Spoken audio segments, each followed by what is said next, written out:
ኢየሱስ በምንም አይነት መንገድ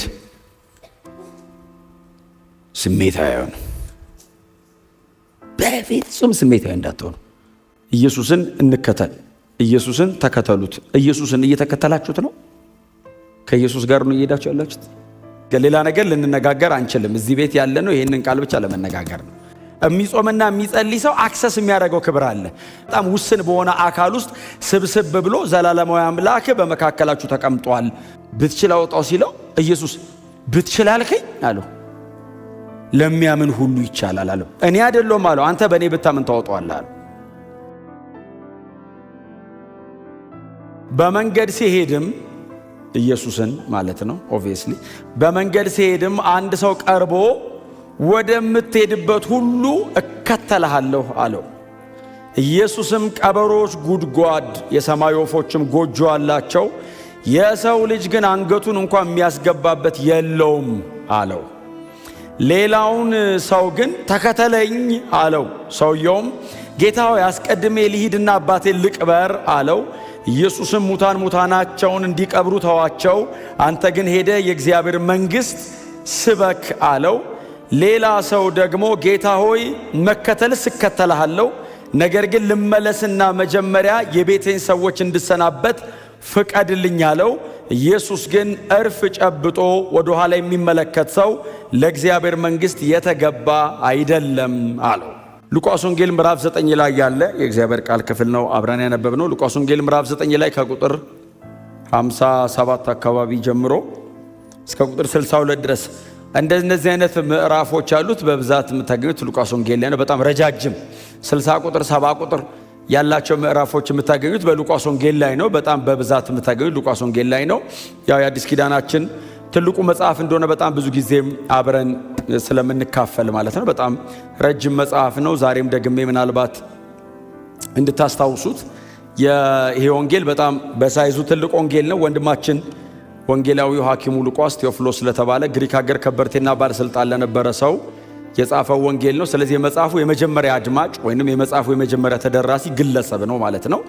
ግለሰብ ነው። በግሪክ ሀገር የሚኖር ከበርቴ ነው። ቀጥሎ ደግሞ ባለስልጣን አይነት ነው። ምክንያቱም ሲጽፍለት ክቡር የሚል ከፊት ስለሚያስገባ የተከበረ አንድ ሃየር ኦፊሻል የሆነ አይነት ሰው እንደሆነ ዝም ብሎ ስታዩት ታገኛላችሁና በጣም ረዘም ያለ በጣም ብዙ አቴንሽን የሚፈልግ ረዘም ያለ ወንጌል ነው የሚጽፍለት። አይ ቲንክ በጣም አድማጭ ይመስለኛል። ቴዎፍሎስ በጣም አድማጭ ይመስለኛል። ምክንያቱም ረጃጅም 2 መጽሐፍ ስለሆነ የጻፈለት።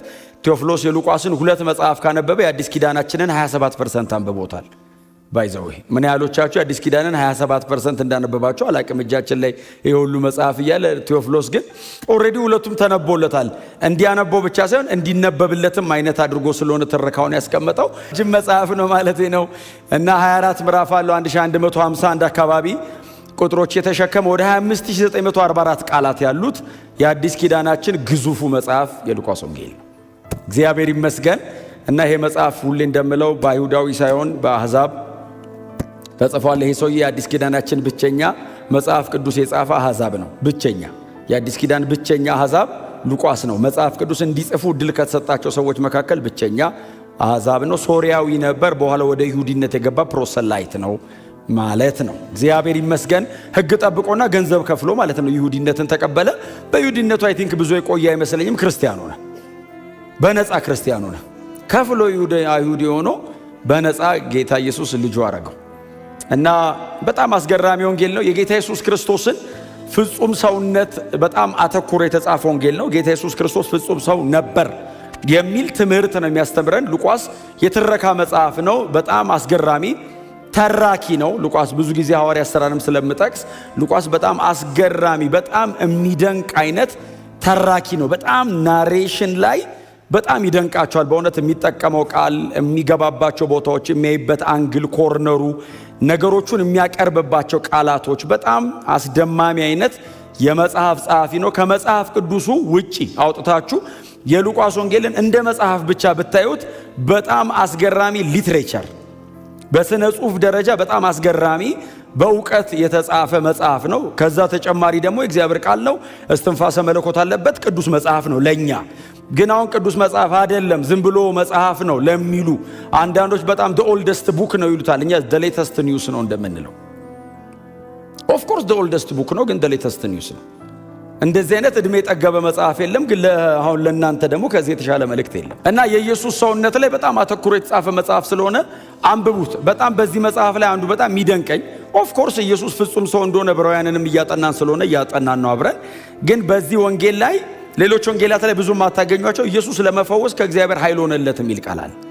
በጣም ገርሞኛል አንድ ቀን ሳነበው። ኢየሱስ ለመፈወስ ከእግዚአብሔር ዘንድ ኃይል ሆነለት ይላል እና ሊፈውስ ከእግዚአብሔር ኃይል ተሰጠው እና ኃይል ተቀብሎ ፈወሰ ማለት ነው። እግዚአብሔር ይመስገን። አሁን ይሄ የሚያመለክተው ፍጹም ሰው ነበር በመካከላችሁ ሲኖር ነው አይደል? ከገደቡ በአንዱ ቦታ ካለ ሌላ ቦታ። አሁን ለምሳሌ ኢየሱስ እዚህ ቸርች እያገለገለ ከሆነ ዛሬ አሁን ሌላ ቸርች ደግሞ የለም አይደል? መሬት ላይ ያለ የለም ማለቴ ፊዚካሊ በአካል አጠገባቸው አሁን እዚህ ካለ የሆነ ቦታ አይኖርና በጣም ውስን በሆነ አካል ውስጥ ስብስብ ብሎ ዘላለማዊ አምላክ በመካከላችሁ ተቀምጧል እያለ አስረድቷቸዋል። አዎ ገብቶናል። እንቅልፍ ይዞት ቀስቅሶታል፣ ገብቶናል። ርቦት ምግብ ግዙ ብሏል፣ ገብቶናል። ግን ደግሞ ይገርማቸዋል ሲፈውስ ራሱ ኃይል ከእግዚአብሔር ዘንድ ሆኖለት ነው የፈወሰው ብሎ ሰውነቱን በጣም አስደናቂ በሆነ አይነት መንገድ ወንድማችን ሉቃስ ያቀርበዋል። ቴዎፍሎስ የኢየሱስ መለኮትነት ብዙ ጥያቄ ያለበት አልመሰለኝም። ምክንያቱም ሰውነቱን ነው የጻፈለት እና ሂዝ ጋድ ገብቶኛል ይላል። ኦኬ አሁን ኢንካርኔት አደረገ፣ ስጋ ለበሰ፣ ፍጹም ሰው ሆነ ሲለው አምላክ ሰው ሆነ። አዎ እንዴት ኖረ ሲለው እንዴት እንደኖረ ብሎ 3 ዓመት ተኩሉን በጣም በስፋት አጠቃላይ ደግሞ 33 ዓመት ተኩሉን ከምዕራፍ 1 እስከ ምዕራፍ 4 አራቱን ምዕራፍ 3ቱን ምዕራፍ ከምዕራፍ 1 እስከ ምዕራፍ 3 30 ዓመት ከምዕራፍ 4 እስከ ምዕራፍ 24 ያለውን 20ውን ምዕራፍ ደግሞ ለ3 ዓመት ተኩል ይሰጠዋል። ስለዚህ 33 ዓመት ተኩሉን በ24 ምዕራፍ ጥንቅቅ ያደርገዋል እና በጣም ብዙ ትምህርቶች በጣም ብዙ ምሳሌዎች ይጠቀማልና ምዕራፍ 9 አንዱ ነው። እንግዲህ ምዕራፍ 9 ኢየሱስን መከተል የሉቃስ ወንጌል ምዕራፍ 9 አንዱ ትምህርት ነው። ኢየሱስን ስለመከተል ነው የምናገረው። ኢየሱስን መከተል፣ ኢየሱስን እንከተል፣ ኢየሱስን ተከተሉት። ኢየሱስን እየተከተላችሁት ነው? ከኢየሱስ ጋር ነው እየሄዳችሁ ያላችሁት?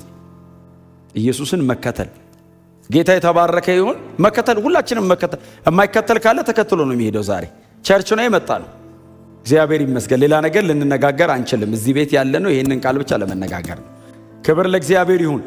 እና ከዚህ አስቀድሞ ባሉ ጥቂት ቁጥሮች ወደ ላይ ምናልባት ከፍ ብላችሁ የምታዩ ከሆነ የጌታ ኢየሱስ ክርስቶስ መልኩ የሚለወጥበት፣ ፊቱ የሚያበራበት፣ ልብሱ የሚቀየርበት፣ በዛ በተለወጠበት በዛ በትራንስፊገሬሽን ማውንቴን ላይ ኢየሱስ የሚቀየርበት፣ ኢየሱስ 3ቱን ደቀ መዛሙርቱን ጴጥሮስን፣ ዮሐንስና ያዕቆብን ይዞ ተራራ ላይ ወጥቶ ሲለወጥ እታች ደግሞ ስንት ናቸው? 3 ላይ ካሉ እታች ስንት ነው የሚሆኑት? ከ19 9ኙ ደግሞ የሆነ አጋንንት አልወጣ ብሏቸው በጣም መከራቸውን ሲበሉ የቆዩበት አይደል? አሁን ከቁጥር 28 ጀምሮ የኢየሱስ መልክ አበራ ይለናል።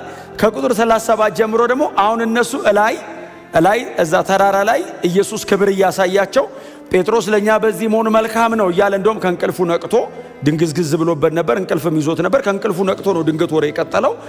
እነሱ በዛ አይነት ክብር ውስጥ ሆነው በቃ ለኛ በዚህ መሆኑ መልካም ነው፣ 3 ድንኳን ሰርተን እዚሁ እንኑር። አሁን እንግዲህ ኢየሱስ ኤልያስና ሙሴ ናቸው ያሉት 3 ድንኳን ነው ያሉት። እንግዲህ እነዚህ ደግሞ 3ቱ እኛ ካለን ይበቃል ነው አይደል?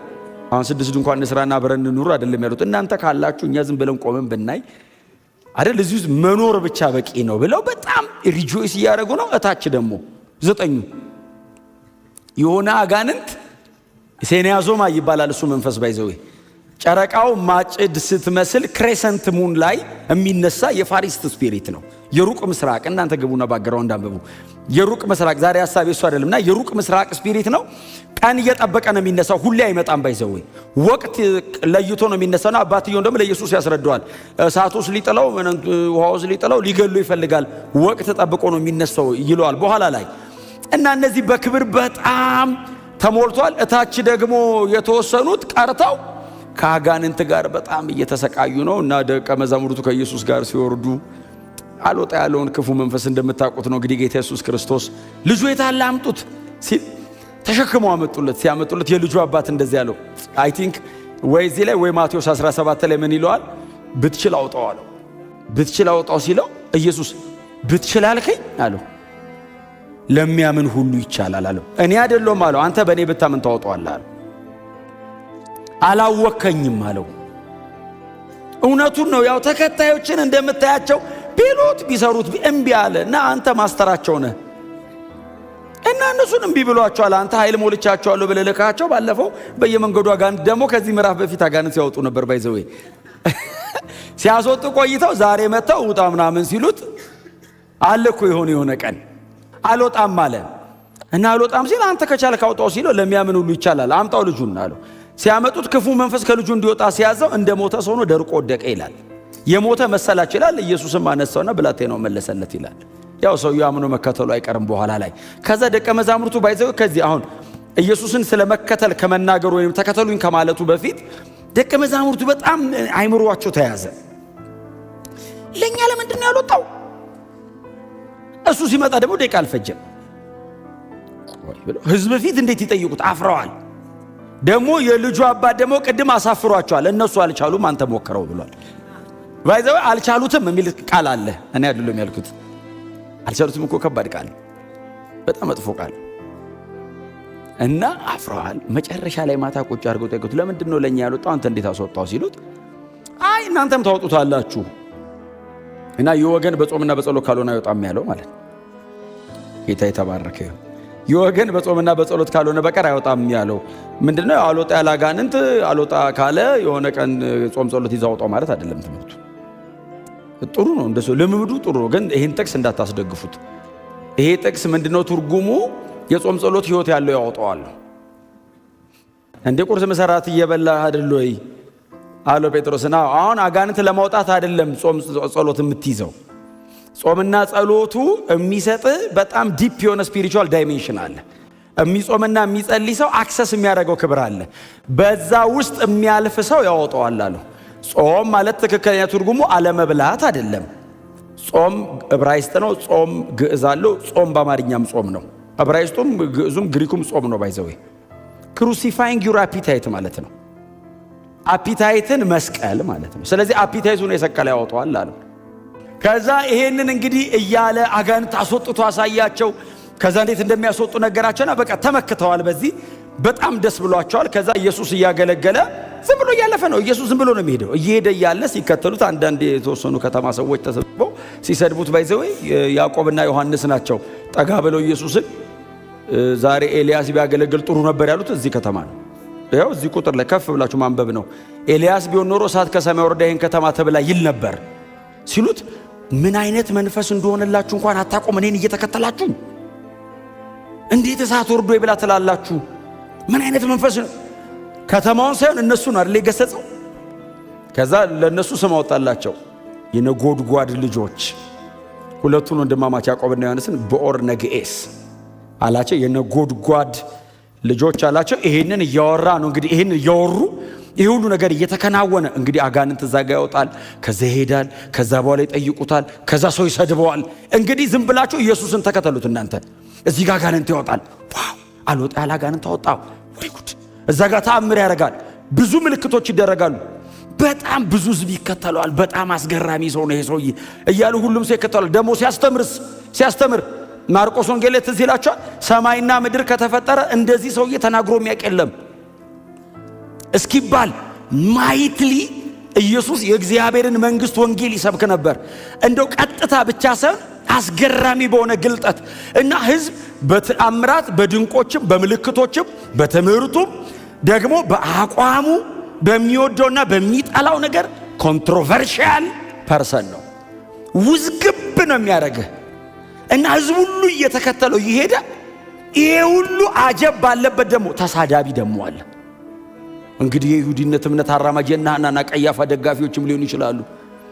ሲሰድቡት ስማ፣ እነዚህን ጴጥሮስና ዮሐንስና ያዕቆብ አልታገሳሉት። ይሄ ሁሉ ህዝብ እየተከተለ እንዴት ይሰድበዋል? እዛ ጋር ደግሞ ያንን ክፉ መንፈስ አልወጣ ያለ ሰይጣን አውጥተህ ለእነዚህ ማያንስም እሳቱ እረገው ሲሉት ኢየሱስ በምንም አይነት መንገድ ስሜት አይሆንም። በፍጹም ስሜታዊ እንዳትሆኑ። ኢሞሽናል ሆናችሁ ዲሲዥን ሜክ እንዳታረጉ። አያረግም። ወርዶ ይብላ ቢል ኤልያስ ያወረደው እሳት እኮ እሱ ነው። ኤልያስ እኮ ከሱ ወስዶ እኮ ነው አገር ያስደመመው። እሱ እኮ ወርዶ ይብላ ማለት እኮ አይጠበቅበትም። እፍ ያለውን ቢል እዛ አካባቢ ያለው ሰው በሙሉ ነበሩ እኮ ይባላሉ። ሰው ለማዳን ነው ግን የመጣው ኢየሱስ። ሰው ይወዳል።